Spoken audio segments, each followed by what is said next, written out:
اگر یہ درست ہوتی تو ان وکلاء کی طرف سے آنی چاہیے تھی، ان لیڈران کی طرف سے جو عمران خان کو ابھی چند دن پہلے ہی وہ ملاقات کر کے باہر آئے ہیں، تو ان کی طرف سے آنی چاہیے تھی۔ تو عمران خان خود بھی جو ہے اپنی صحت کے حوالے سے وہ زیادہ کنسرن ہوتے ہیں، اور وہ کہتے ہیں کہ ان کا جو ہے ڈاکٹرز جو ہے ان کا معائنہ کریں۔ اور اب ہمیں میرے خیال میں اس حوالے سے حکومت کی وضاحت بھی ضروری ہو گئی ہے، اور خود عمران خان کی طرف سے بھی، اور ہم نے یہ دیکھنا ہے کہ آخری بار جو میڈیکل بورڈ ہوا یا جو بھی ڈاکٹر نے ان کا طبی معائنہ کیا ان کی کیا رپورٹس ہیں۔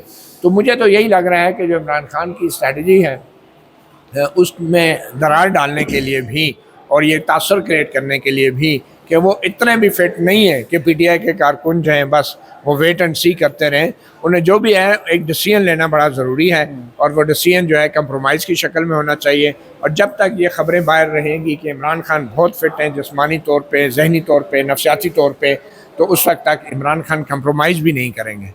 تو یہ کارکنوں کے اوپر بھی ایک پریشر ڈالنے والی بات ہے، اور میں سمجھتا ہوں سیاست قائدین کے اوپر بھی پریشر ڈالنے والی بات ہے کہ بھائی آپ جو ہے عمران خان کی فٹنس پہ انحصار نہ کریں، جو کمپرومائزز کرنی ہے انہیں جلد از جلد کر لیں۔ اور اس میں ایک چیز بڑی امپورٹنٹ ہے جو بات بار بار دہرائی جا رہی ہے، جو میں نے سنا ہے تھوڑا سا کلپ جو میرے سامنے آیا ہے، کہ جو اننگز تھی وہ کھیل چکے ہیں، جو مارکا انہوں نے سر کرنا تھا عمران خان صاحب نے وہ کر لیا ہے، یعنی عوام میں شعور دینا یا جو ایک سٹینڈ لینا تھا تاریخ میں ایسا کبھی نہیں کسی نے لیا، انہوں نے وہ کر دیا ہے۔ اب اس کے بعد شاید ان کے پاس وہ آپشن نہیں ہے، یا دوبارہ وہ شاید اقتدار میں نہ آ سکیں، یہ شاید مطمئن نظر ہے ان کا جو بات کر رہے ہیں وہ، اور اس وجہ سے ہی کنونسنگ ایک ان کی چیز جو ہے نا وہ اپنی طرف سے کوشش کر رہے ہیں۔ یہ جو آپ بات کر رہے ہیں نا کہ جو مارکا انہوں نے مارنا تھا مار لیا ہے، یہ وہ جیسے بچوں کو نہیں کہتے کہ بیٹا آپ نے جو کرنا تھا کر لیا ہے، اب پیچھے ہٹ جاؤ۔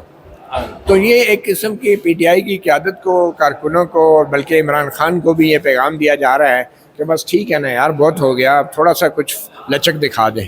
تو یہ ایک قسم کی ذہن سازی بھی کی جا رہی ہے پی ٹی آئی قیادت کی بھی، ان لوگوں کی بھی جو عمران خان سے جا کے ملتے ہیں، اور میرے خیال میں جن کو رسائی دی جاتی ہے ان کو یہی پیغام دیا جائے گا کہ یہ جا کے ان کو سمجھائیں کہ بھئی آپ نے جو کرنا تھا کر لیا، آپ پاپولر لیڈر ہو، سب کچھ ہے، بس تھوڑا سا کمپرومائز کر لو۔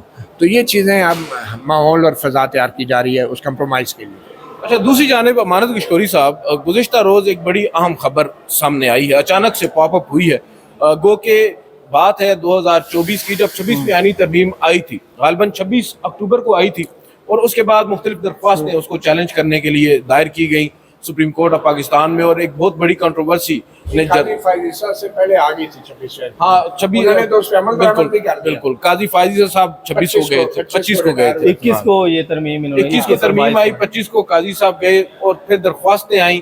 جب درخواستیں آ گئیں، متعدد درخواستیں آئی تھیں، ان کو سماعت کے لیے مقرر ہونا تھا۔ اس وقت پھر جسٹس منصور علی شاہ اور جسٹس منیب اختر اور جسٹس یحییٰ آفریدی اس 3 رکنی کمیٹی کا حصہ تھے، اور یہ سب بڑی امپورٹنٹ چیز ہے کہ وہ جو پریکٹس اینڈ پروسیجر کمیٹی تھی اس کو ریکنسٹیٹیوٹ کیا تھا یحییٰ آفریدی صاحب نے، جو ان کا دوسرا بڑا فیصلہ تھا حلف اٹھانے کے فوراً بعد۔ پہلا تو انہوں نے فل کورٹ میٹنگ بلائی تھی ایڈمنسٹریٹو سائٹ پر، دوسرا یہ تھا کہ انہوں نے جسٹس منیب اختر کو اس کمیٹی میں دوبارہ شامل کر لیا تھا، جسٹس امین الدین خان کو نکال باہر کر۔ اب ہوا یہ کہ اس 3 رکنی کمیٹی نے اجلاس بلایا، یحییٰ آفریدی صاحب اجلاس میں نہیں گئے، جسٹس منصور اور جسٹس منیب نے ان کو انسسٹ کیا، مگر وہ اجلاس میں انہوں نے اجلاس بلانے سے گریز کیا۔ پھر نتیجتاً کیونکہ رولز اجازت دیتے ہیں، 2 ججز صاحبان نے خود اجلاس بلا کر جو 26ویں آئینی ترمیم کے خلاف درخواستیں انہیں مقرر کر دیا۔ اب یہاں پر ایک بڑا امپورٹنٹ پہلو ہے، ہم اس کے اوپر پہلے بھی بات کر چکے ہیں، جو خط گزشتہ روز جسٹس یحییٰ آفریدی صاحب کا آیا ہے، اس خط کو آپ کیسے دیکھتے ہیں؟ جو خط انہوں نے لکھا تھا اس وقت 31 تاریخ کو ہی، جب یہ 2 ججز صاحبان انسسٹ کر رہے تھے کہ مقرر کریں درخواستیں، آپ اس خط کو کیسے دیکھتے ہیں؟ اس کے بعد آگے چلتے ہیں۔ بالکل ایسا ہی ہے، اور جیسے آپ نے بات کی 31 اکتوبر کو یہ اجلاس اور تفصیل جو جاری کی گئی ہے 31 اکتوبر سے لے کے مئی 2025 تک کی 1 سال کی یہ تفصیلات جاری کی گئی ہیں کہ اس میں میٹنگ منٹس ہیں، اس کے اندر کمیٹیوں میں کیا ہوتا رہا، اور یحییٰ صاحب نے یہ وضاحت دی ہے کہ میرے دفتر کو کیا خط لکھے گئے اور میں نے جواب کیا دیا تھا۔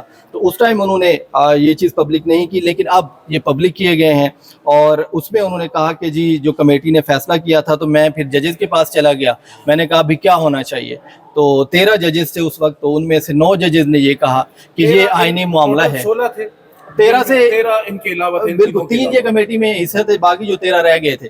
تو اس میں وہ کہتے ہیں کہ 13 میں سے 9 نے کہا کہ نہیں یہ آئینی معاملہ ہے تو اس کو آئینی کمیٹی کو بھیج، کیونکہ پریکٹس پروسیجر کمیٹی کے بعد آئینی کمیٹی بن چکی تھی اس وقت تو تک نہیں بنی ترمیم تھی کے بعد اچھا ان کے مطابق کہ آئینی معاملہ ہے تو آئینی کمیٹی کو دیا جائے. ترمیم ہو چکی تھی لیکن ججز کمیٹی نہیں بنی. انہوں نے کہا کہ آرٹیکل 191 آ گیا تھا لیکن ابھی اس کے نتیجے میں جوڈیشل کمیشن کی میٹنگ 5 تاریخ کو بلائی گئی تھی. ممبران ابھی اس کے فائنل نہیں ہوئے تھے تو انہوں نے کہا کہ جی آئینی معاملہ تھا، اس وجہ سے انہوں نے کہا یہ فل کورٹ تو اس پہ بن نہیں سکتا ہے، اس پہ بننا نہیں چاہیے.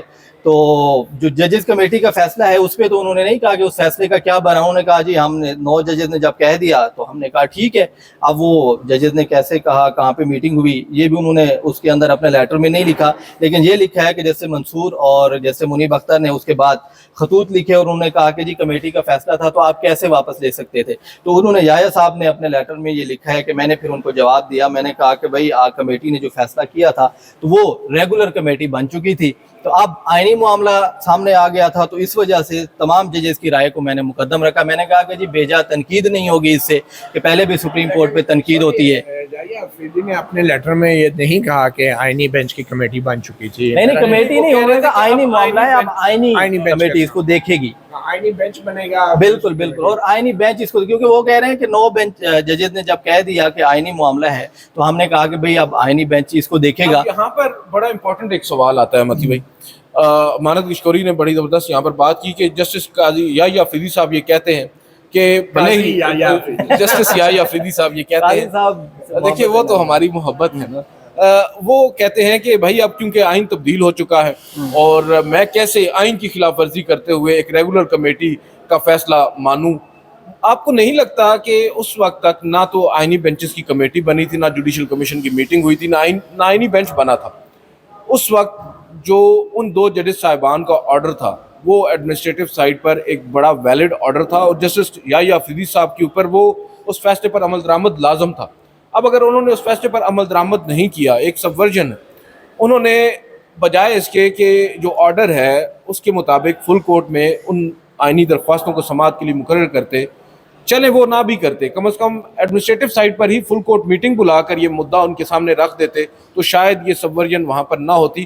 کیا ضرورت پیش آئی انہیں کہ 9 ججز جب ان کے پاس ہیں، اکثریت ان کے پاس ہے بقول ان کے، پھر بھی انہوں نے پرسنل لیول پر جا کر ان ججز صاحبان سے پوچھا بجائے اس کے کہ وہ پبلکلی پوچھتے، اور پھر جو وجہ وہ بتاتے ہیں کہ میں نہیں چاہتا تھا کہ عدلیہ کو بیجا تنقید کا نشانہ بنایا جائے، عدلیہ کے اوپر بحث و مباحثے ہوں.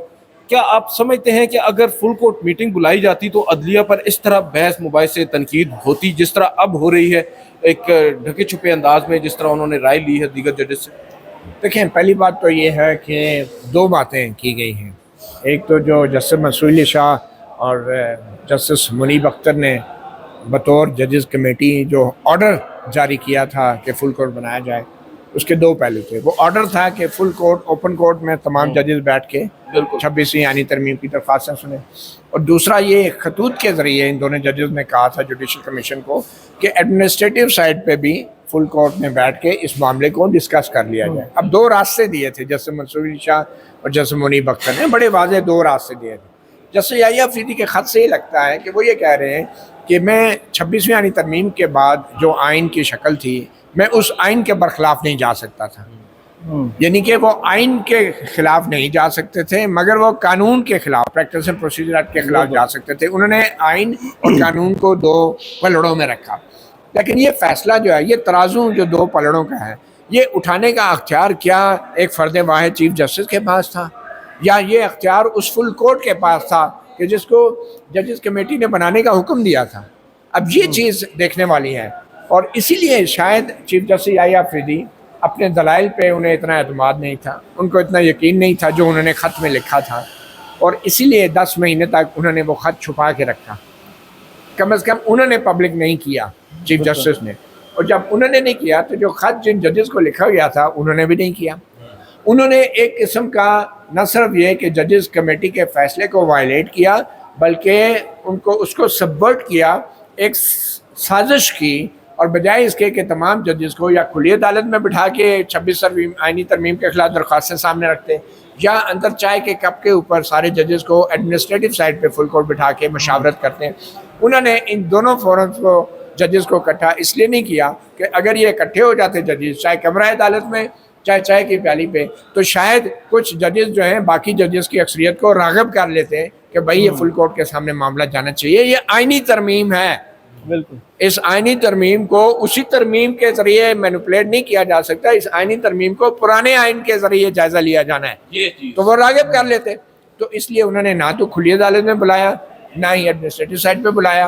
اور جب وجوہات خط میں سامنے آئی ہیں اب سمجھ آتا ہے کہ 10 مہینے تک انہوں نے چھپا کے کیوں رکھا اور ان 9 ججوں کو بھی دھوکے میں رکھا.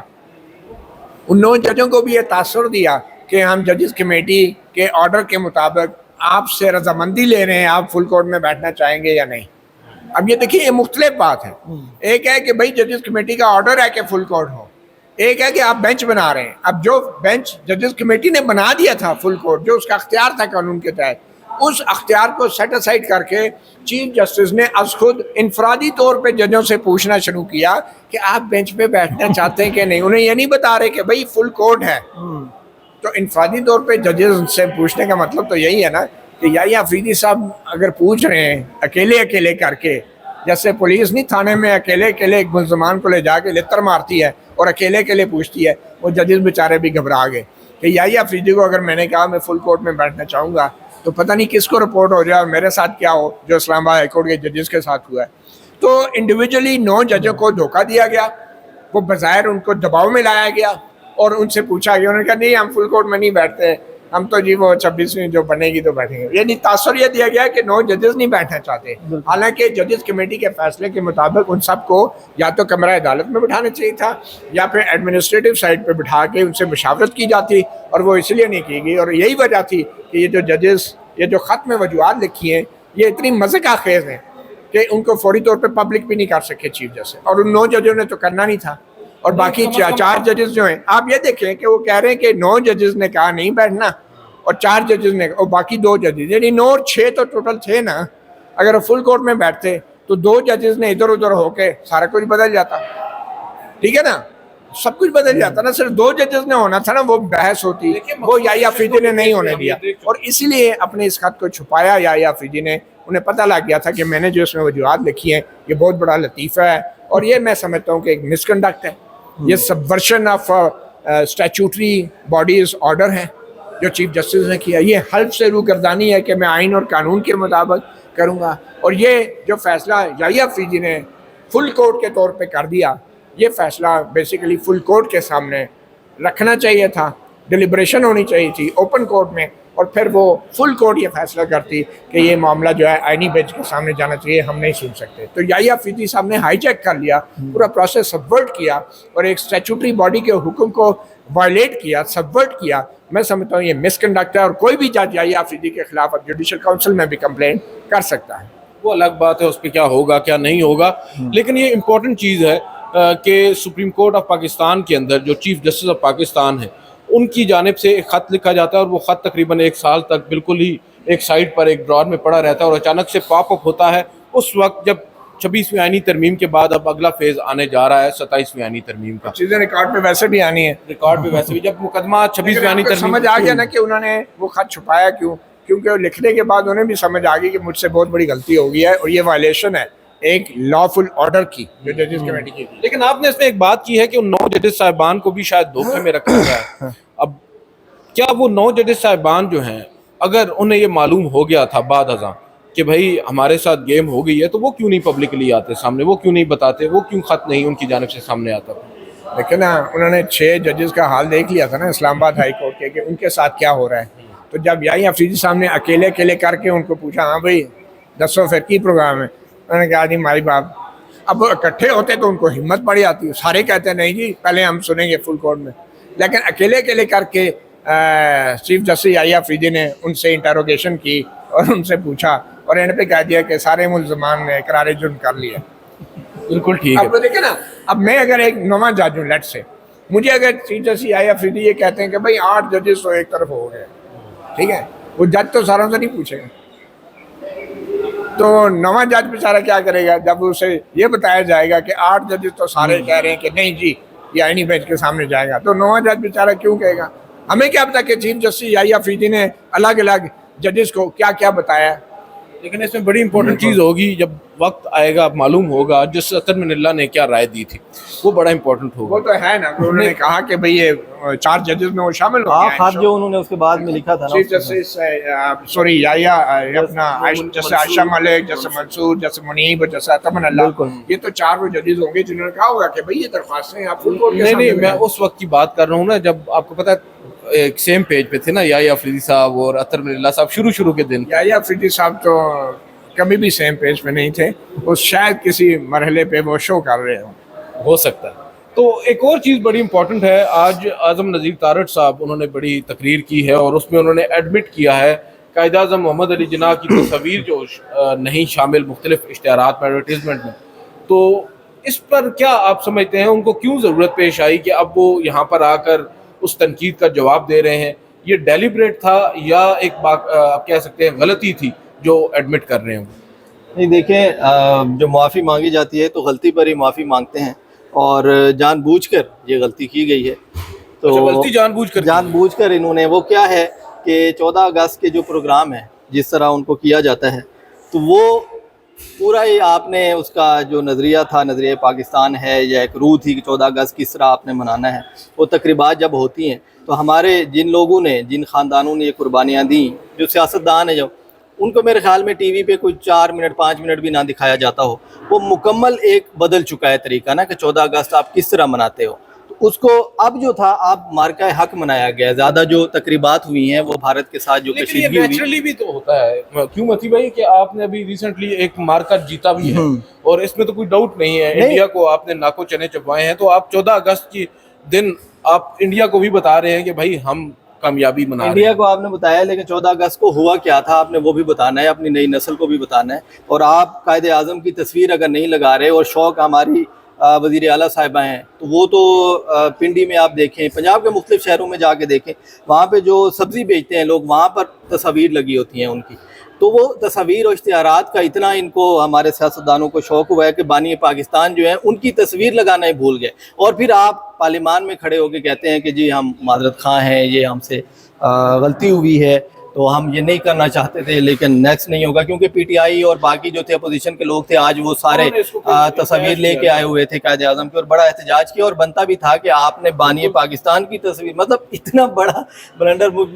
یہ ویسے کیا کہیں اس پہ گورنمنٹ، بہت واقعی بلنڈر تو بہت بڑا بھی ہے اور حیران کن بھی ہے کہ قائد اعظم محمد علی جناح جنہیں ہم بانی کہتے ہیں اور کیا کچھ نہیں کہتے، ان کی تصاویر ہی ہم نہ لگائیں اور ان کو بالکل ہی بھلا کر ہم معذرت بھی کریں.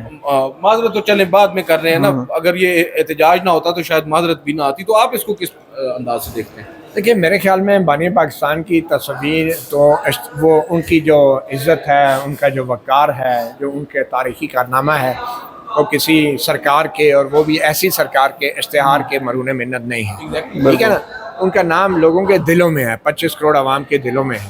تو سچی بات پوچھیں تو ہماری جیبوں میں بھی رہتا ہے. تو یہ جو کرنسی نوٹ پہ بانی پاکستان کی تصویر ہے، اسی کرنسی نوٹ کے بس جو کہ عوام کی جیب سے نکالا گیا ہے، یہ اشتہار چھاپے جاتے ہیں. بالکل. تو سوال تو یہ پیدا ہوتا ہے کہ بھائی اگر یہ مارکہ حق جو جیتا گیا ہے، یہ کیا کہ کوئی افراد نے جیتا ہے؟ کیا انہوں نے مفت جا کے کوئی افغان جہاد لڑا تھا جا کے، ٹھیک ہے، جنت میں جانے کے لیے؟ یہ تنخواہ دار لوگ ہیں، یہ تنخواہ دار حکومت ہے، تنخواہ دار وزراء ہیں. انہوں نے اگر کام کیا ہے تو جو شہید ہیں، جنہوں نے کنٹریبیوشن کی ہے، گیلنٹری ایوارڈز ہمارے افواج پاکستان کو جو ملتے ہیں ان کو ملیں. لیکن آپ نے ان شہیدوں کو جو ایوارڈ دیا ہے، اس ایوارڈ کی بھی تصدیق کی ہے آپ نے. عطا تارڑ کو، اعظم نذیر تارڑ کو، اٹارنی جنرل کو، انہوں نے کیا کیا ہے مارکہ حق میں؟ تنخواہ دار ملازم ہے یہ. جنہوں نے جانوں کی قربانی دی ہے وہ تو سمجھ آتی ہے، یا جنہوں نے ایک اصلی عملی طور پہ جنگ میں حصہ لیا ہے وہ تو سمجھ آتا ہے، ان کو آپ نے گیلنٹری ایوارڈ دیے. آپ یہ دیکھیں کہ وزیر اعظم کا جو تقریر لکھنے والا ہے اس کو بھی جو ہے وہ آپ ایوارڈ دے رہے ہیں. مجھے نہیں پتا کون ہے، کوئی ہمارا صافی بھائی ہوگا. کیا ایوارڈ کی لیا ہے انہوں نے مجھے بتائیں. آپ جو ہے جو پی ایس او ہیں بڑے افسران کے، ان کو بھی ایوارڈ دے رہے ہیں کہ کوئی انہوں نے فون اٹینڈ کیا، کوئی انہوں نے پیغام آگے کیا. یار ایوارڈ کا کوئی تو تقدس رہنے دیں، کوئی تو عزت اور وقار کسی ایوارڈ کی رہنے دیں. آپ ایک طرف کیسے کیسے لوگوں کو آپ ایوارڈ دے رہے ہیں، جو کہ آپ کے شریک جرم بھی رہے ہیں، ٹھیک ہے، اور 3 مہینے بعد کوئی پتہ نہیں، آج 3 مہینے بعد ان میں سے بھی کوئی جو ہے نائب اسے پکڑ کے جیل میں ڈال دے کرپشن کے الزام میں. یہ کس قسم کی تحقیق کرتے ہیں؟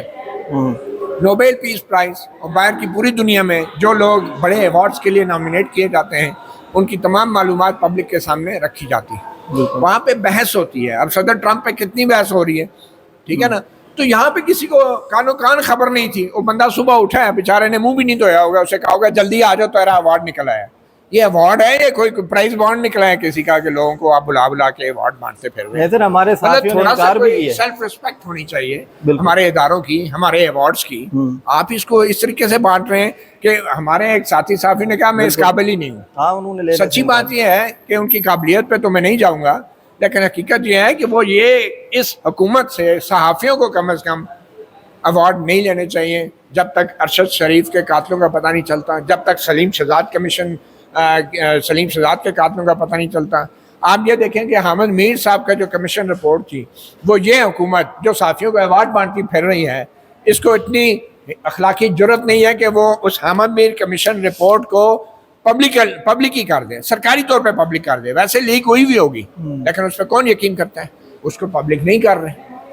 ٹھیک ہے، آپ ایسی حکومت سے ایوارڈ لے رہے ہیں، اور خود حامد میر صاحب نے بھی لیا. اور میں سمجھتا ہوں کہ حامد میر صاحب کو یہ سوال اٹھانا چاہیے تھا. ٹھیک ہے، آصف زرداری صاحب ان کے بہت اچھے دوست ہوں گے، ظاہری بات ہے جب آپ جرنلسٹ ہوتے ہیں تو سارے ہی آپ کے دوست ہو جاتے ہیں، مگر کیا حامد میر صاحب کو ایک ایگزامپل نہیں بنانا چاہیے تھا ارشد شریف کے حوالے سے؟ اس میں کوئی شک نہیں کہ انہوں نے اسلام آباد ہائی کورٹ میں ریٹ بھی دائر کی ارشد شریف کے حوالے سے کہ بھئی اس کے انہوں نے ایک سٹینڈنگ لی ہے.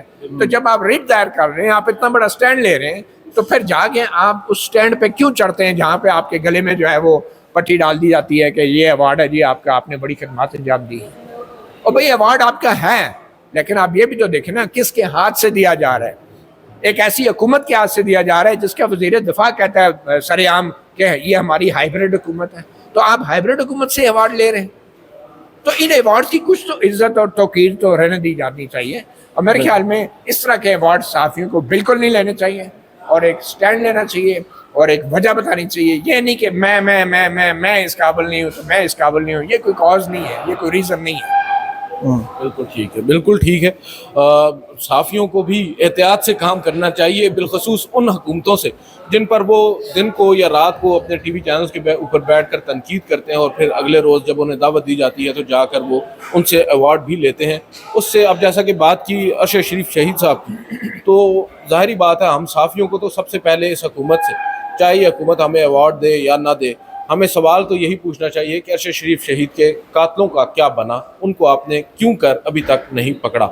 بہرحال آج کے اس ولاگ سے اتنا ہی. مجھے مطیع اللہ جان صاحب کو اور امانت کشکوری صاحب کو اجازت دیجیے. اللہ حافظ.